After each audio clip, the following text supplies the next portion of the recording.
Shalom, Jemaat GBI River of Life dan juga Jemaat online dimanapun kita berada.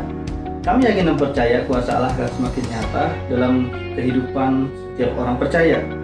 Ketika kita datang bersekutu, memuji menyembah Dia, kami percaya di atas pujian kuasa Allah bekerja. Di dalam setiap penyembahan, ketika kita datang dengan hati yang rindu dan haus dan lapar, maka Allah akan melawat setiap pribadi. Hari ini kita akan dilayani oleh Pastor Maringgan Tampu Bolon. Bila kiranya melalui firman Tuhan yang nanti akan disampaikan, boleh memberikan kekuatan, boleh memberikan kita kedewasaan rohani, supaya kita bisa menjadi terang dimanapun kita berada. Selamat beribadah, Tuhan Yesus memberkati. Shalom saudara, kami juga menginformasikan kepada saudara setiap hari Selasa pukul 19.30 GBI River of Life selalu mengadakan pertemuan Bible Talk yang akan memberkati setiap jemaat Tuhan, membangun iman jemaat Tuhan. Kami tunggu kehadiran saudara. Tuhan Yesus memberkati.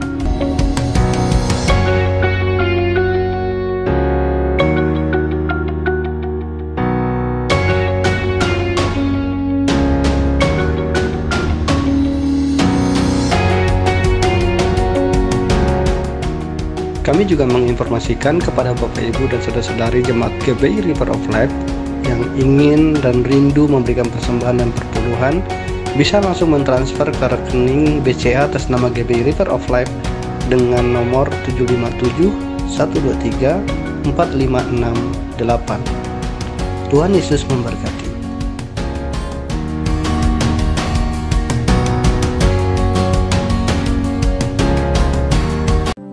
Shalom, Jemaat GBI River of Life yang dikasihi oleh Tuhan. Bagaimana kabarnya hari ini? Pasti dahsyat dan luar biasa, amin. Saya yakin dan percaya bahwa sepanjang minggu ini setiap kita mengalami kuasa dan mujizat yang Tuhan berikan. Yang percaya sama-sama katakan amin. Amin, haleluya, puji nama Tuhan. Mari saudara-saudari yang dikasihi oleh Tuhan, kita mau siapkan hati kita. Kita rindu datang mengucap syukur. Kita datang di dalam hadirat Tuhan. Mari tundukkan kepalamu.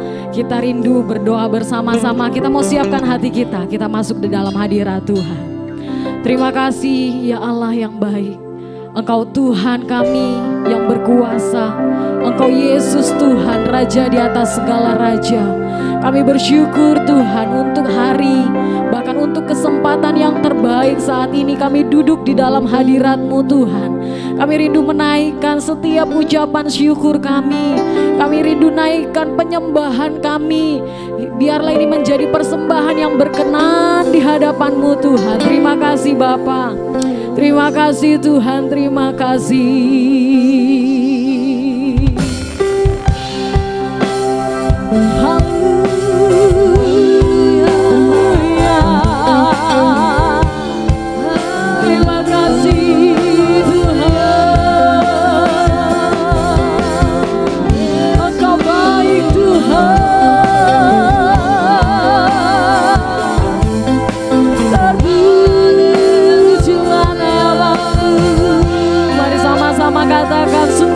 Setiamu, sungguh besar setiamu, nyata di sepanjang hidupku. Darahmu telah layakkan kehidupanku. Terima kasih Tuhan, tiada kata yang paling indah, tiada kata yang bisa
sepanjang hidupku,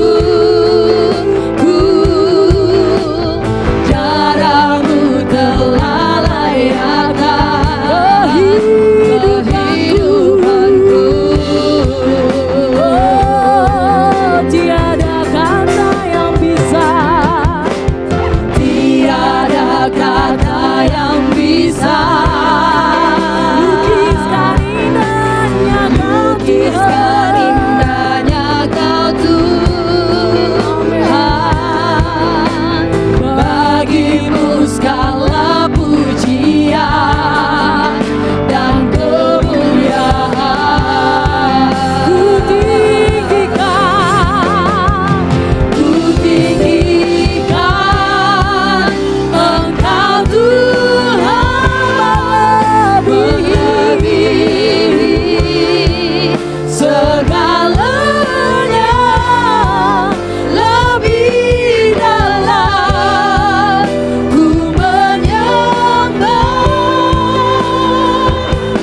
Dalam roh dan kebenaran ku tinggikan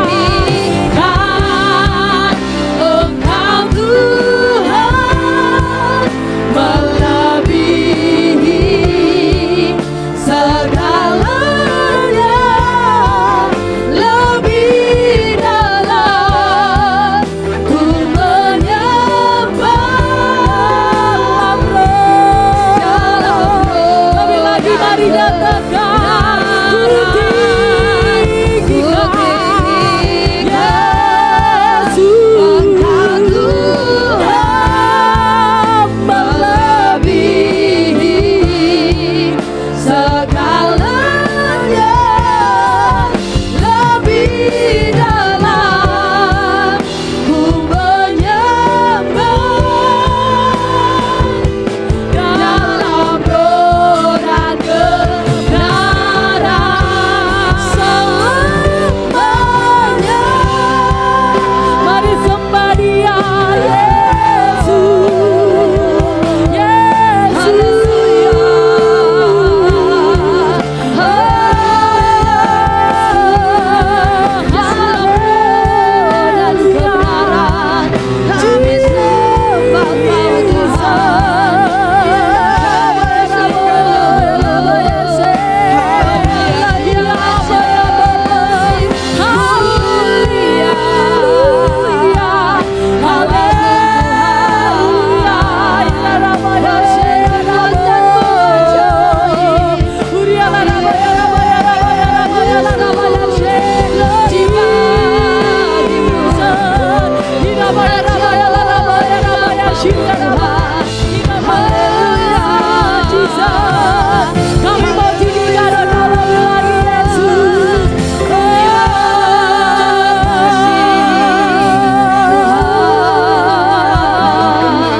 Buat kebaikan-Nya, buat kasih setia, Engkau Allah yang layak ditinggikan, Engkau Allah yang diagungkan, Yesus.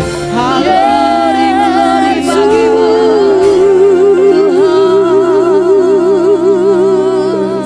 terima kasih Tuhan. Engkau Allah yang memimpin kami, Tuhan Yesus Kristus. Engkau Allah yang berdaulat atas setiap kehidupan kami, Tuhan. Terima kasih. Haleluya. Terima kasih. Sebab Engkau besar, Tuhan.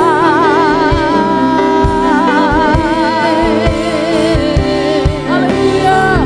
For you are great, you do miracles so great. There is no one else like you. There is no one else like you.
biasa Tuhan.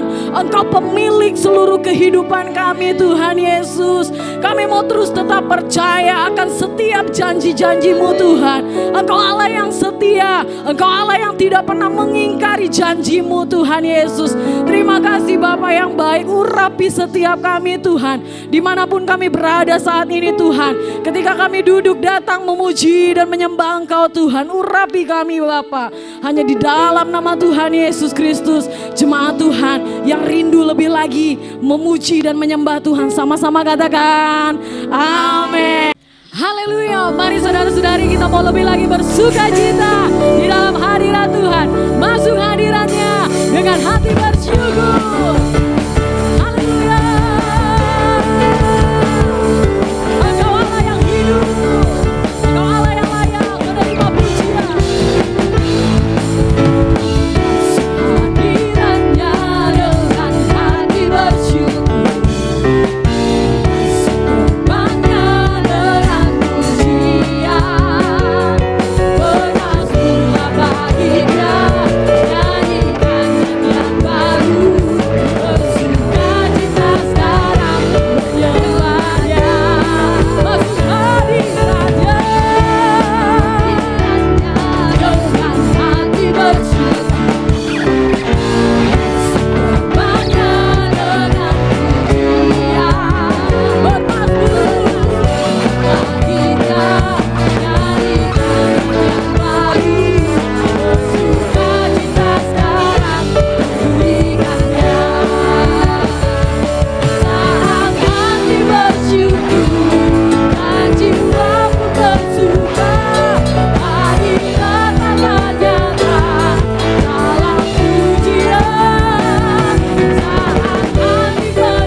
setiap langkah kita. Amin. Terima kasih Yesus. Engkaulah perisai iman di setiap hati kami Tuhan. Di setiap waktu Engkau Allah yang menuntun kami. Firman terangi jalan. Yes Lord.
setiap kita. Haleluya. Terima kasih Tuhan Yesus, Engkau sungguh baik Tuhan. Kami sungguh bersuka cita pada hari ini Tuhan Yesus. Mari saudara-saudari yang dikasih oleh Tuhan, kita mau siapkan hati kita. Kita rindu hidup kita terus dipenuhi oleh kebenaran firman Tuhan. Terima kasih Tuhan, karena kami mau Tuhan, Engkau terus berdaulat atas seluruh kehidupan kami. Kendalikan hidup kami dengan firman-Mu Tuhan. Terima kasih Bapa yang baik, terima kasih.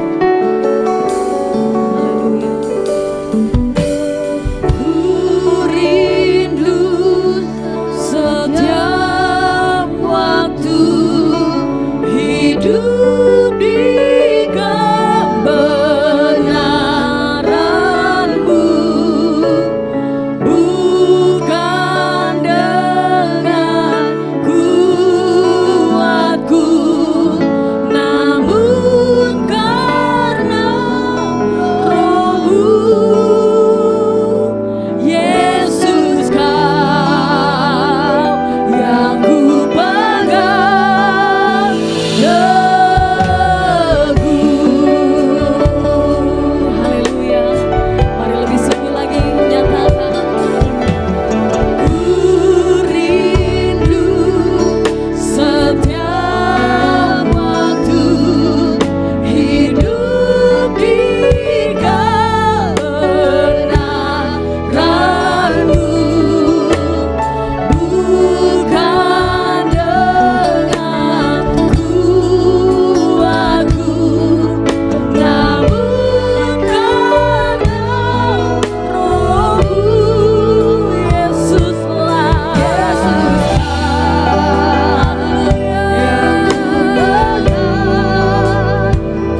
diserahkan kepada hambanya.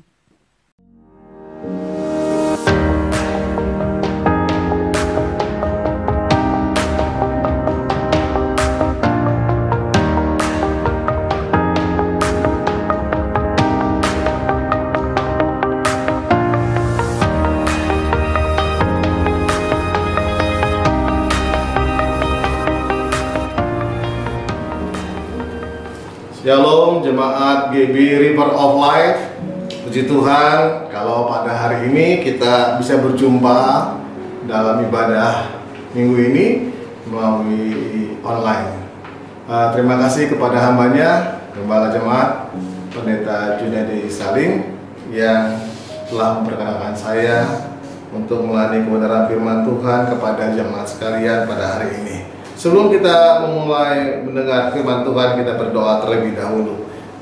Bapa Surgawi, terima kasih buat kesempatan kasih karunia-Mu bagi kami dalam ibadah ini. Setelah kami memuji memuliakan nama-Mu, biarlah segalanya berkenan di hati-Mu.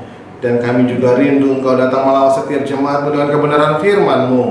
Dan kami percaya setiap mereka yang lapar dan haus akan kebenaran firman-Mu, Tuhan, Engkau roti hidup akan memuaskan mengenyangkan dahaga mereka. Dan Engkau menjamah hati, telinga dan pikiran kami, agar setiap telinga yang mendengar mereka diberkati oleh firman Tuhan. Engkau yang mengurapi hamba-Mu, biar apa yang hamba-Mu sampaikan itu yang berkenan di hati Tuhan bagi kami semua hari ini. Kami sambut kebenaran firman Tuhan dalam nama Tuhan Yesus Kristus. Haleluya, amin. Puji Tuhan. Bapak Ibu sidang jemaat yang saya kasih dalam Tuhan, hari ini saya kasih tema firman Tuhan untuk kita semua adalah terang yang ada padamu jangan menjadi gelap. Ya, terang yang ada padamu jangan menjadi gelap. Kenapa saya kasih tema ini? Saya baru kali ini khotbah datangnya dari mimpi. Biasanya saya baca Alkitab, kemudian saya baca, kemudian saya biasanya melakukan khotbah ekspositori. Berarti ini topikal, karena ketika saya sedang mempersiapkan khotbah, saya jelas mendengar dalam mimpi saya harus berkhotbah Lukas 11 ayat 35. Saya belum pernah kayak begini, tapi saya segera bangun, saya catat Alkitab saya dan saya batasi Alkitab saya. Baru kemudian pagi saya terus melakukan studi terhadap Alkitab ini, apa yang dimaksud perkataan Tuhan. Untuk itu kita baca natsnya secara lengkap. Lukas 11 ayat 33 sampai 36 berkata demikian. Tidak seorang pun yang menyalakan pelita lalu meletakkannya di kolong rumah atau di bawah gantang, melainkan di atas kaki dian, supaya semua orang yang masuk dapat melihat cahayanya. Matamu adalah pelita tubuhmu. Jika matamu baik, teranglah seluruh tubuhmu. Tetapi jika matamu jahat, gelaplah tubuhmu. Karena itu perhatikanlah supaya terang yang ada padamu jangan menjadi kegelapan. Jikalau seluruh tubuhmu terang dan tidak ada bagian yang gelap, maka seluruhnya akan terang, sama seperti apabila pelita menerangi engkau dengan cahaya. Puji Tuhan. Saya perhatikan ketika Tuhan mengatakan perhatikanlah, ya, supaya kita memperhatikan, ya, mata kita ini, ya, perhatikanlah supaya terang yang ada padamu. Ketika dia mengatakan perhatikanlah, dia menggunakan kata skopeo. Kata skopeo ini artinya bukan hanya mengamati, melainkan seperti seorang tentara penjaga yang selalu memperhatikan sekitarnya dengan waspada. Itu berarti saya dan saudara diminta Tuhan bersikap skopeo, menjaga hati kita ini, menjaga terang yang ada di hati kita ini jangan sampai menjadi gelap. Menjaganya seperti seorang tentara yang selalu bersikap waspada, kata Tuhan. Nah, kemudian kita mulai bertanya, kenapa sih Tuhan menekankan hal ini? Kenapa sih Tuhan sampai mengatakan perhatikanlah supaya terang yang ada pada jangan jadi gelap? Dan Alkitab mengatakan matamu adalah pelita tubuhmu. Tuhan mengingat saya kepada beberapa tokoh Alkitab. Dan ini menjadi alasan kenapa kita memperhatikan mata kita. Yang pertama, Alkitab menceritakan bahwa Daud hamba Tuhan yang setia luar biasa itu, Daud yang terkenal dekat dengan Tuhan, Daud yang sangat beriman itu, sehingga Tuhan memangkat dia dari gembala domba menjadi raja, itu adalah suatu garis yang naik tajam dalam hidupnya. Itu keberhasilan yang luar biasa. Tetapi tahukah saudara, Alkitab mencatat satu kelemahan Daud, memang karena mata. 2 Samuel pasal 11 ayat 2 sampai 5, saya akan bacakan kepada kita sekalian begini. Sekali peristiwa pada waktu petang, ketika Daud bangun dari tempat pembaringannya, lalu berjalan-jalan di atas soto istana, tampak kepadanya dari atas soto itu seorang perempuan sedang mandi. Perempuan itu sangat elok rupanya. Lalu Daud menyuruh orang bertanya tentang perempuan itu, dan orang berkata, itu adalah Batseba binti Eliam, istri Uria, orang Het itu. Sesudah itu Daud menyuruh orang mengambil dia. Perempuan itu datang kepadanya, lalu Daud tidur dengan dia. Perempuan itu baru selesai membersihkan diri dari kenajisannya. Kemudian pulanglah perempuan itu ke rumahnya. Lalu mengandunglah perempuan itu, dan disuruhnya orang memberitahukannya kepada Daud, demikian, aku mengandung. Perhatikan, awalnya ini kejadian tidak sengaja. Daud bangun tidur, jalan-jalan di soto Roma, dari tempat yang tinggi dia bisa melihat ada kamar mandi di sebelah, ada wanita yang sedang mandi terlihat dengan jelas telanjang dan cantik paras eloknya. Sebenarnya Daud nggak akan berdosa kalau dia begitu melihat, ini nggak boleh, ngapain saya lihat ini? Dia langsung masuk ke dalam, nggak ada masalah. Nah, mungkin Daud berpikir nggak ada orang yang lihat. Tapi apakah itu sikap Daud sebelumnya? Tidak, karena selalu yakin Daud bahwa ada Tuhan yang melihat di sorga. Tetapi hari itu matanya melihat wanita yang mandi telanjang, dan itu memasuki pikiran dan terus menerobos hatinya, dan dia menjadi gelap. Rohaninya menjadi tidak berfungsi. Harusnya yang benar dia berhenti untuk berpikir tentang perempuan yang telanjang tadi, tetapi tidak. Apa kata Alkitab? Dia panggil orang kepercayaannya, cari tahu siapa perempuan itu. Untuk cari tahu aja itu butuh proses loh. Ya, ada waktu. Jadi artinya di sini dari penglihatan pertama itu Daud membiarkan hidupnya jatuh dalam kegelapan. Akhirnya diketahui ternyata itu adalah istri dari Uria, udah istri orang. Apakah berhenti ketika tahu Daud istri orang? Tidak. Dia kasih lagi utus orang kepercayaannya, suruh jemput itu perempuan. Ya, kalau namanya raja yang merintah, rakyat takut, nunduk aja. Apa yang terjadi? Kata Alkitab, Daud jelas berhubungan seksual dengan perempuan itu sampai mengandung. Masalah bukan? Masalah. Daud putar otak bagaimana supaya dia tidak menjadi bermasalah. Maka kata Alkitab, kalau baca saudara selanjutnya, ya, Daud mengirim suami Batseba yang adalah tentara itu, Uria, perang maju paling depan supaya cepat matinya. Dan benar mati dalam pertempuran, dengan rekayasa pertempuran melibatkan panglimanya. Ya, apa yang terjadi?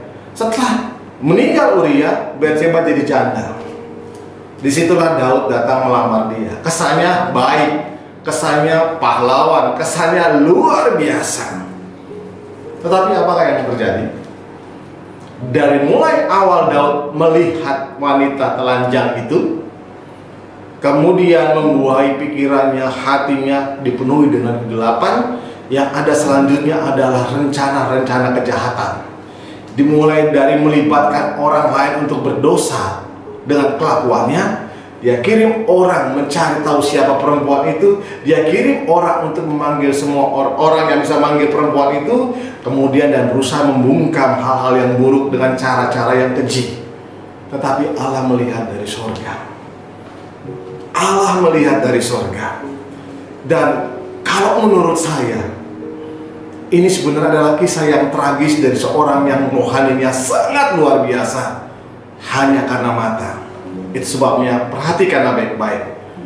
Ketika saya merenungkan dan bertanya kepada Tuhan, kenapa Tuhan bicara kepada saya khotbahkan tentang terang ini, supaya terang yang ada padamu jangan menjadi kegelapan. Saya tahu Tuhan bicara khusus kepada saya. Tuhan mengingatkan di hati saya, hari-hari ini akan ada banyak orang yang jatuh oleh karena mata. Tuhan ingatkan saya dari mana? Dari teknologi salah satunya. Teknologi. Ya. Perhatikanlah sekarang dunia internet, kadang-kadang sekali kasih iklan, kadang-kadang yang vulgar. Biasanya kalau orang yang terpancing dengan iklan itu, dia mulai klik. Ini saya dapatkan dari teman-teman yang ahli media. Ya, kenapa bisa ada muncul kayak gini? Jangan diklik, Pak. Kalau diklik nanti akan muncul terus iklan-iklan dan akhirnya membawa seorang kepada pornografi. Kalau nanti saudara buka Google, buka laptop saudara, anak-anak saudara buka Google, ya, kemudian muncul pencarian-pencarian banyak yang terkait dengan pornografi. Kalau buka Facebook anak-anak bapak ibu saudara, kemudian begitu dibuka halamannya banyak muncul tawaran-tawaran pornografi, ada kemungkinan orang tersebut sudah terlibat pornografi melalui media sosial. Indonesia, saya pikir tadinya bangga pengguna internet ketiga terbesar di dunia. Ternyata peringkat ketiga dalam searching pornografi. Saya sudah berdialog dengan beberapa psikolog, orang yang kecanduan pornografi sama payah dan beban beratnya, sama sulitnya dengan orang yang kecanduan obat-obatan. Sama. Malah bisa merusak mental dan spiritualnya. Seks bebas terjadi. Orang pergi ke tempat-tempat prostitusi. Dan dengarlah baik-baik, hal seperti ini akan makin bertambah. Saya beberapa kali bertemu dengan pertemuan-pertemuan yang dihadiri Menkominfo, menerangkan tentang bagaimana menangkal berita hoax dan sebagainya. Salah satunya disinggung tentang bagaimana situs porno ini yang setiap harinya dari Keminfo itu selalu dimusnahkan, tetapi seperti kata pepatah, mati satu tumbuh 1000. Saudara ngeri nggak? Ini faktanya. Situs porno di bumi hanguskan. Ada puluhan ribu bangsa, muncul yang baru dan terus seperti itu. Karena itu sudah menjadi suatu industri. Targetnya siapa? Targetnya keluarga kita, putra putri kita, targetnya kita. Dan itu sebabnya saya mengajak jemaat sekalian, jaga mata ini, biar mata ini kudus. Jaga mata ini, karena itulah cara iblis sekarang akan menjatuhkan manusia. Dia akan menjatuhkan orang dengan melalui pornografi. Itu sebabnya awasi mata kita. Jangan sampai mata ini melihat hal-hal yang gelap, yang dosa, sehingga seluruh tubuh kita ini menjadi gelap. Tubuh kita gelap, kita nggak tahu lagi.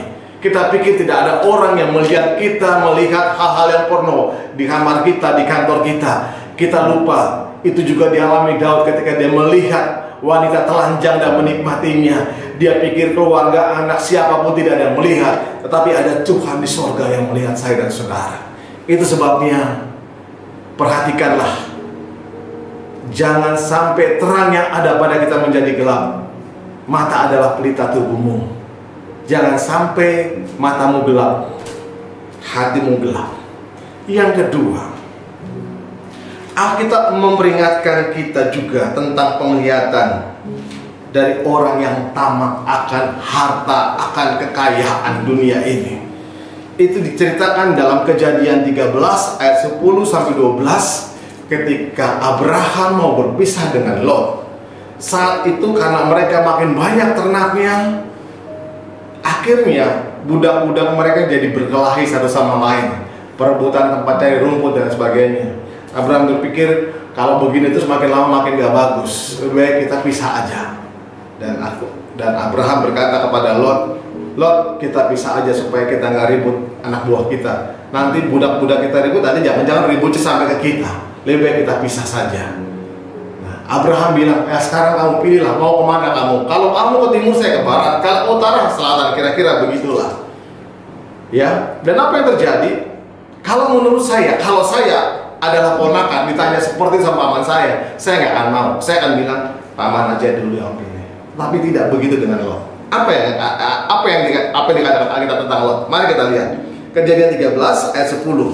Lalu Lot melayangkan pandangannya Dan dilihatnya lah bahwa seluruh lembah Yordan banyak airnya, seperti taman Tuhan, seperti tanah Mesir sampai ke Zoal. Hal itu terjadi sebelum Tuhan memusnahkan Sodom dan Gomora. Sebab itu Lot memilih baginya seluruh lembah Yordan itu. Lalu ia berangkat ke sebelah timur dan mereka berpisah. Abraham menetap di tanah Kanaan, tetapi Lot menetap di kota-kota lembah Yordan dan berkemah dekat Sodom.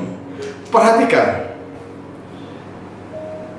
Lot mulai melihat dengan matanya luar biasa. Di daerah Timur Tengah tempat air itu sangat berharga sekali. Dan katanya lembah-lembah Yordan itu penuh dengan air seperti taman Tuhan. Wow, ini tempat yang potensial di Timur Tengah untuk menjadi kaya. Dan Lot pilih itu. Secara mata apa yang dilihat oleh Lot lebih baik dari apa yang akan nanti ditempati oleh Abraham. Tetapi apa yang terjadi kata Alkitab? Ternyata di tempat itulah Lot harta kekayaannya habis terbakar ketika Tuhan menghukum Sodom dan Gomora. Hari itu Tuhan hanya perintahkan dia keluar dari Sodom, karena Tuhan akan membakar kota itu karena dosa-dosanya sudah keterlaluan. Dan waktu mereka bilang keluar, kata malaikat, jangan menoleh ke belakang. Tapi apa kata Alkitab? Ketika dia lari, Lot istrinya masih terpikat dengan segala hartanya yang ditinggalkan begitu saja. Dan dia mungkin mau melihat yang terakhir kali menengok ke belakang. Padahal kata Tuhan jangan menoleh ke belakang. Ketika istri Lot menoleh ke belakang, Alkitab mengatakan dia langsung jadi tiang garam. Betapa pedih hati Lot. Kehilangan harta yang begitu banyak, tetapi juga kehilangan istri yang mendadak menjadi tiang garam. Kalau kita lihat dari setback awal sebelum mereka berpisah, bukankah apa yang dilihat oleh Lot itu adalah yang baik? Ternyata Lot yang tempatnya kelihatan hebat itu, kota itu kota maksiat, kota itu penuh kejahatan, dan dia habis di sana. Tetapi apa yang terjadi dengan Abraham?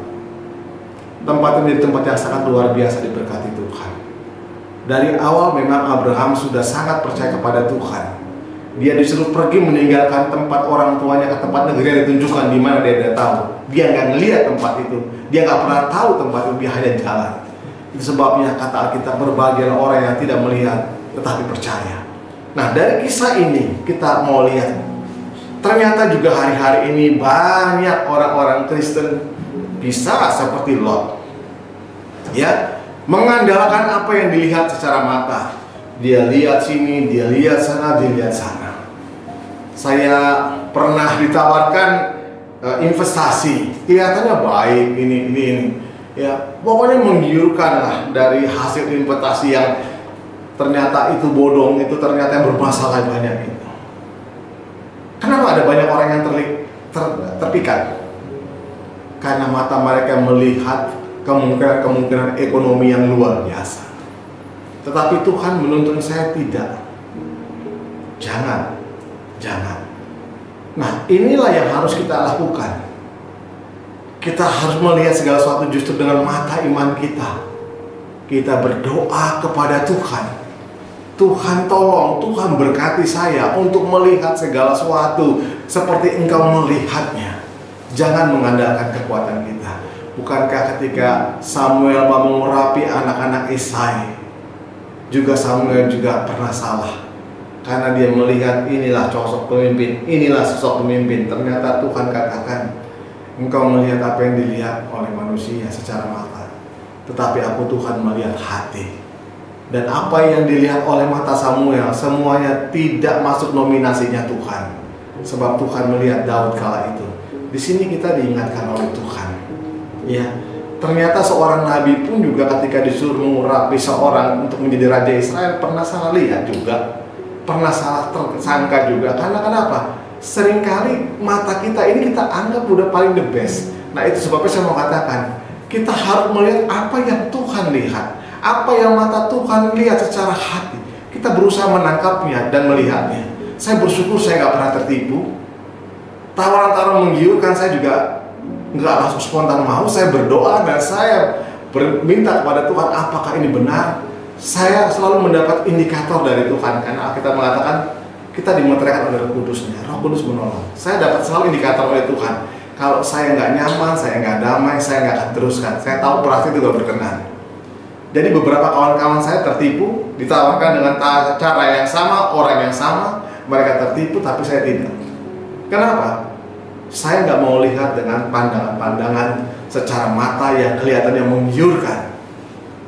Saya juga belajar, saya ingat cerita Abraham ini, dan saya bersyukur Allah menghalau dari segala tipu daya. Sebabnya saya percaya jika saya dan saudara betul-betul memperhatikan mata ini, kita tidak akan dikuasai kegelapan. Saya juga mengajak saudara bukan hanya dari sisi orang yang jatuh karena melihat kegelapan, tapi saya juga mengajak hari ini yang poin ketiga, lihat bagaimana seseorang yang memang dia tidak melihat dengan mata, tapi dengan iman. Dengan matanya jasmaninya, ya barangkali yang dilihatnya nggak masuk nominasi, yaitu tentang Rut. Saya nggak baca khusus Alkitabnya panjang, bacanya kitab Rut cuman pasalnya pendek, ya. Ya, di situ kan Alkitab menceritakan Rut ini janda, ya. Kemudian mertuanya Naomi janda. Ketika Alkitab menceritakan bahwa Rut ini yang janda ini, Naomi mau pulang ke negerinya, Rut minta ikut. Aduh, mertuanya bilang, Rut, kamu masih janda muda, masih kawin lagi bisa. Kalau ngarepin anak saya lagi, ya udah gak mungkin saya kasih anak sama kamu juga, ya jauh sekali usianya.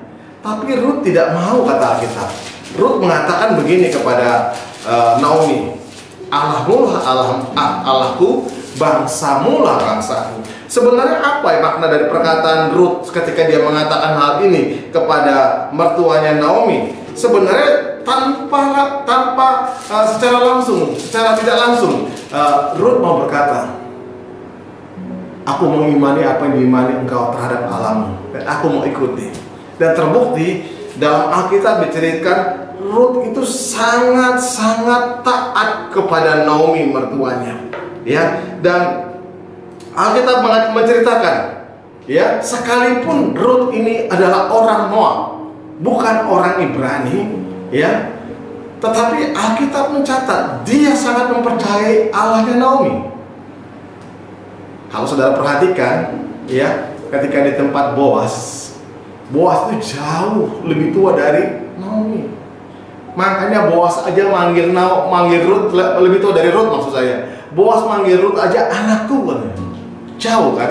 Saya mau tanya, kalau ada janda muda, kira-kira kalau boleh milih yang muda, yang kaya dengan tua yang kaya, mau pilih yang mana? Pasti yang milih yang muda yang kaya. Kalau perlu, ngapain harus dari yang tua yang kaya? Ini mata jasmani. Kalau saudara baca tentang Rut berhadapan dengan Boas, dia begitu santunnya. Tetapi dengar baik-baik. Suatu hari mertuanya bilang dia mendekati Boas, karena secara keturunan Yahudi, tradisi Yahudi, sebenarnya karena dia masih keluarga, dia sebenarnya harus bertanggung jawab kepada kita. Dan apa yang terjadi? Kata Alkitab, Rut menuruti nasihat Naomi. Mungkin kalau udah lihat Boas, mungkin aduh, orang udah tua kayak begini, ganteng juga, enggak mau. Dia nggak mikir itu. Karena kenapa? Dia percaya sekali apa yang diperkatakan oleh Naomi mertuanya yang beriman itu adalah nasihat yang paling baik dalam hidupnya. Nah, dia lakukan. Sehingga Alkitab mengatakan akhirnya Boas menikahi Rut. Dan apa yang terjadi? Mesias, Yesus Kristus. Padahal dia bukan orang Ibrani, padahal dia orang Moab. Kenapa? Karena ternyata Rut berjalan tidak melihat dengan pandangan matanya. Rut selalu mendengar nasihat mertuanya yang penuh iman itu. Nasihat-nasihat yang baik yang bersumber daripada firman. Nah, seringkali hari-hari ini banyak orang tidak mau dinasihati firman, sehingga dia lebih mengandalkan matanya. Hari-hari ini banyak orang yang tidak lagi mengandalkan firman Tuhan yang selalu didengar, yang dimeteraikan dalam loh hatinya menjadi iman. Dia tidak lagi melakukan hal itu. Dia lebih bertumpu kepada matanya. Itu sebabnya Alkitab mengatakan di dalam kitab Roma pasal 13 ayat 12 sampai 14, kita diingatkan untuk menanggalkan perbuatan gelap, mengenakan perlengkapan terang. Dan Mazmur 119 ayat 105 mengingatkan kita bahwa Tuhan adalah itu pelita dan terang bagi jalan kita. Itu sebabnya saya percaya kalau saya dan saudara dihidupi firman terus, mata kita ini dipakai untuk baca Alkitab, bukan nonton yang porno. Mata kita ini bukan untuk melihat hal-hal yang negatif. Maka saya percaya terang ada pada kita itu akan terus terang, terus dan menjadi sumber terang. Dan saya percaya kita bukan hanya melihat secara fisikly, kita harus melihat dengan iman. Saya percaya, saya sampai hari ini juga berusaha, bahkan bukan terhadap orang lain pun juga. Saya hanya mau melihat dari sisi positif orang itu. Kalau ada orang bilang si ini begitu segitu, urusan negatif orang itu urusan dengan dia, dengan Tuhan. Karena kenapa? Saya dengan melihat sisi positif banyak orang, saya nggak akan punya musuh dengan orang, dan saya juga akan bisa banyak bergaul dengan banyak orang. Saya bisa menasihati orang lain tanpa menghakimi dia, dan saya kira itu jauh lebih baik daripada kita selalu ngomongin orang. Kalau ada orang ngomongin jelek orang lain, paling saya nggak suka dengerinnya. Lebih baik saya nggak dengar. Dan kalaupun saya dengar, saya anggap nggak ada. Karena kenapa? Saya hanya mau melihat yang baik dari sahabat saya, kawan saya, keluarga saya, lingkungan saya. Dan itu membuat saya memiliki energi yang positif, sehingga itu menerangi terus hati saya. Saya nggak akan langsung cepat berpraduga buruk terhadap orang. Biasanya orang kalau sudah diracuni hal-hal yang negatif, melihat orang lain dari sisinya negatif terus, dari sisi negatif terus. Saya kira Tuhan nggak pernah melihat saya dari sisi negatif. Dia melihat saya selalu dari sisi positif saya terus. Bahkan ketika ada hal negatif pada saya, dia seperti nggak melihat karena dia mengampuni saya. Kenapa saya nggak belajar seperti Tuhan juga melihat orang lain? Dan saya kira hal-hal seperti ini perlu kita terapkan dalam kehidupan kita berjemaat, dalam kita berkeluarga, berinteraksi secara sosial. Dan saya percaya itulah dikatakan Tuhan, firman-Mu pelita bagi kakiku, terang bagi jalanku. Dan saya percaya sekali ketika segala sesuatu kita minta Tuhan tolong apa ini, sebenarnya kita sedang minta Tuhan bantu aku melihat ini dengan benar. Karena saya percaya dalam hidup ini sampai kita mati, kita akan banyak melihat untuk mengambil keputusan. Kita akan banyak mengambil keputusan dalam hidup ini dengan cara melihat. Kita dipanggil selalu dalam opsi pilihan, melihat dan putuskan. Ketika saudara di mall ngelihat pria-pria dan perempuan seksi, mau berhenti ngelihat atau tidak melihat itu keputusan saudara. Yang jelas kita melihat, kalau engkau melihat lawan jenismu, nafsumu timbul, kata Tuhan Yesus, engkau sudah berzina. Ngapain harus berzina di mall? Melakukan saja tidak, hanya melihat, kata Alkitab, berzina. Dan sebabnya saya percaya, dengar baik-baik jemaat yang Tuhan kasihi, mari kita semua menjadi hidup dalam kebenaran firman Tuhan. Ingat, Tuhan ingatkan kepada saya dan saudara, terang yang ada padamu jangan menjadi gelap. Karena itu ingat baik-baik bahwa Alkitab mengatakan matamu inilah yang sumber yang menerangimu. Matamu ini juga bisa membuat engkau gelap mata kalau diarahkan pada hal yang gelap. Saya berdoa jemaat di tempat ini semuanya tahu dan menjaga terang yang ada pada kita. Sesungguhnya Yesus terang dunia itu yang telah menjadi Tuhan Juru Selamat kita akan menerangi hidup kita senantiasa. Yang penting saudara hidup di dalam terang. Puji Tuhan, diberkatilah orang yang mendengar dan melakukan firman Tuhan. Mari kita berdoa. Bapa Surgawi, terima kasih hamba-Mu telah menyampaikan kebenaran firman-Mu kepada jemaat-Mu. Hamba-Mu berdoa, ya Tuhan, biarlah senantiasa Engkau sumber terang itu menerangi mata hati mereka. Dan jauhkanlah dari keadaan ini Tuhan, untuk melihat hal-hal yang jahat dan menimbulkan ketertarikan pada hal-hal yang jahat. Kami menolak segala sifatnya hal-hal yang pornografi yang makin banyak, makin marak. Anak-anak muda kami, Tuhan tolong jamah dijauhkan dari pornografi dalam nama Tuhan Yesus. Engkau tolong kami dalam mengalasi, dalam membangun usaha, tidak mengandalkan apa yang kami lihat, tapi biarlah kami belajar apa yang Engkau lihat. Karena itu terangilah mata hati kami, sehingga ketika kami melihat sesuatu, melihatnya bersama dengan Tuhan, dan kami tidak salah mengambil keputusan. Tuhan tolong kami semua. Apa yang sudah kami dengar hari ini meteraikan pada loh hati kami dan menumbuhkan iman percaya kami. Terima kasih, segala pujian, hormat, kemuliaan bagi Tuhan. Haleluya, amin. Puji Tuhan, terima kasih, Tuhan berkati kita semua. Haleluya, puji nama Tuhan. Kami yakin dan percaya kita sudah diberkati Biarlah setiap firman Tuhan itu mendewasakan setiap kita, supaya terang yang ada dalam kita tidak menjadi gelap. Biarlah terang yang ada dalam diri kita tidak pudar, tetapi kita boleh menerangi banyak jiwa-jiwa dimanapun kita berada. Kami mengucapkan terima kasih kepada Bapak Pendeta Maringgan yang sudah memberkati kami melalui kebenaran firman Tuhan yang sangat menguatkan kami. Kiranya Tuhan memberkati keluarga, Tuhan memberkati pekerjaan serta pelayanan Bapak, dipakai secara luar biasa, nama Tuhan dipermuliakan. Amin. Kami juga mengucapkan terima kasih kepada seluruh jemaat yang sudah ikut dari awal sampai selesai ibadah ini. Dan biarlah semakin hari kita semakin setia, semakin taat dan melakukan kebenaran firman Tuhan dalam setiap kehidupan kita. Selamat hari Minggu, Tuhan Yesus memberkati. Shalom, haleluya. Kita semua sudah belajar satu kebenaran akan firman Tuhan. Saya doakan kiranya seluruh jemaat yang terkasih dalam Kristus, yaitu seluruh jemaat GBI River of Life, boleh menjadi terang dimanapun engkau ditempatkan, dan kiranya nama Tuhan dipermuliakan dalam semuanya itu. Haleluya. Mari kita angkat dua tangan untuk terima berkat dan pengurapan dari Tuhan. Terimalah berkat, damai sejahtera, sukacita yang berlimpah-limpah dari Allah Bapa yang di surga, melalui persekutuan yang indah dengan Roh Kudus, dan melalui anaknya yang tunggal Yesus Kristus, menyertai saudara mulai hari ini sampai kekal selama-lamanya. Yang percaya dan diberkati oleh Tuhan, mari kita sama-sama katakan amin. Haleluya, happy Sunday and God bless you all.